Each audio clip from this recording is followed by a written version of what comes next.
Hey, it's Ramsey Dewey over here in Shanghai, China. Welcome to another edition of Q&A with the Coach. Today, Nick Watson asks, "Hey Ramsey, I'm curious what you think about Mike Tyson coming out of retirement for up to 10 fights. Assuming it actually happened, do you think a legend like Tyson could compete at his age? Maybe with extra conditions like fewer rounds or mediocre opponents? They say strength is the last to go, but even with his power, can experience cover for the lost speed and recovery? Love the channel. Thanks for reading." All right, Nick. So I've heard some rumors about Mike Tyson potentially coming out of retirement, being offered a bunch of money to do that bare-knuckle boxing thing, and a few other potential agreements out there. But, yeah. What if this goes through? What if he actually does it? What are his chances? Because he's old, right? And old guys are wimps, right? Common mistake that the young make when trying to assess the fighting prowess of the old. Mike Tyson is older, but I wouldn't classify him as old. A lot of my own students are shocked and appalled when they learn that I'm over twice their age after I spar with them. And man, I had this conversation with my student CY the other day, this Chinese guy, and he mentioned that he wanted to fight professionally at one point in his life, but that he was too old. And I said, "Well, how old are you?" He's about 15 years younger than me, and he was shocked to learn my age. He was like, "What? I thought I was older than you." Maybe up here you are. Maybe right here you are. Yeah, man. So much of age is a mindset, but at the same time, with age comes experience. You may or may not be familiar with the story of Jack Dempsey.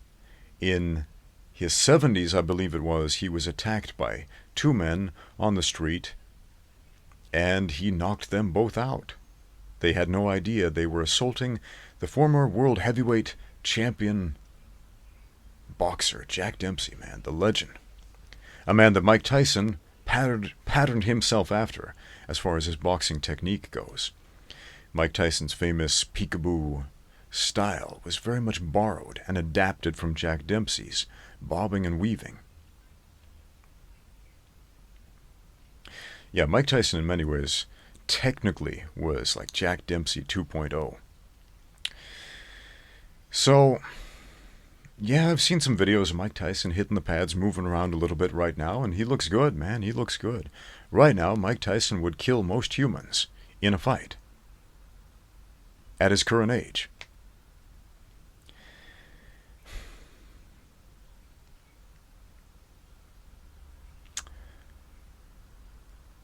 And, yeah, man, we live in a world, we live in cultures where most people are not experienced with seeing that. They have no experience seeing physically fit, physically capable, dangerous, physically dangerous older men. I've met quite a few of them over the years. Man, I met this older Sambo master. Once, this dude from Russia, he came to my gym, and he wanted to exchange knowledge about submission fighting. He was an expert in takedowns and leg locks and transitions on the ground, but a lot of submissions were very foreign to him, and he wanted to exchange information. So, again, this was an older fellow, and I grappled with him a little bit, and, ooh, man, this guy was incredibly good. Incredibly good. And he was not beating me with speed or strength or athleticism. He was beating me with superior experience and knowledge. He was being in the right place at the right time, positionally, every time. It was some of the most beautiful wrestling I'd ever seen from an older gentleman. I've told this story many times about the Udao Shui, master of Tai Chi Chuan. I sparred with him when he was 80 years old. And the dude kicked my butt. And a lot of people think I'm talking about magic when I tell this story, and no, I'm not.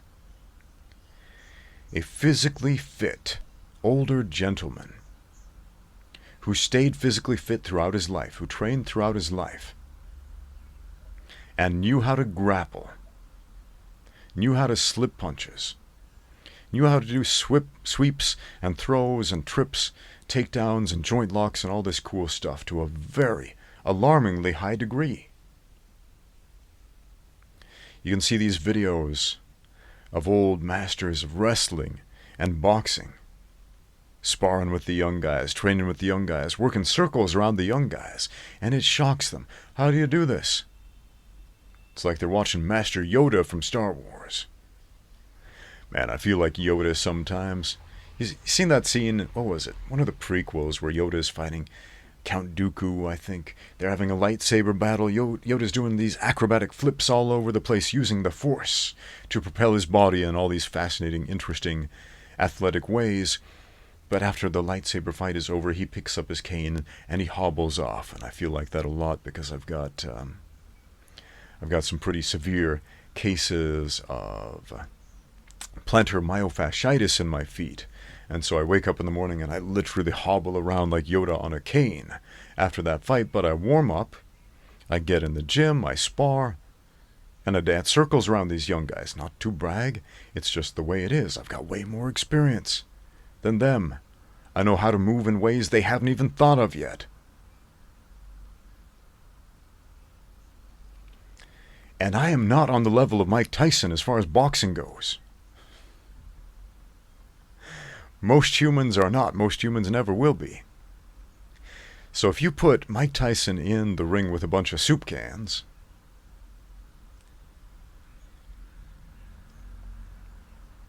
bearing a puncher's chance to score that lucky knockout, I mean, it's happened. I mean, remember when Mike Tyson fought, what was his name, Buster Douglas? Was that the guy who knocked out Mike Tyson, who beat Mike Tyson? And everybody thought, no way, no how, and then he did. I mean, that could happen. That could happen to anybody. It's one of the exciting things about boxing. We don't know what will happen. Sometimes we can get a pretty good handle on things, a pretty good idea of what will probably happen, but we don't know what is going to happen. That's what's so exciting about it. So if Mike Tyson returned to the ring, I would definitely watch that.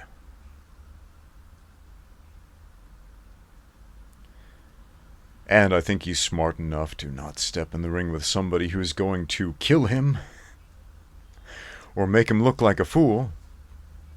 No way.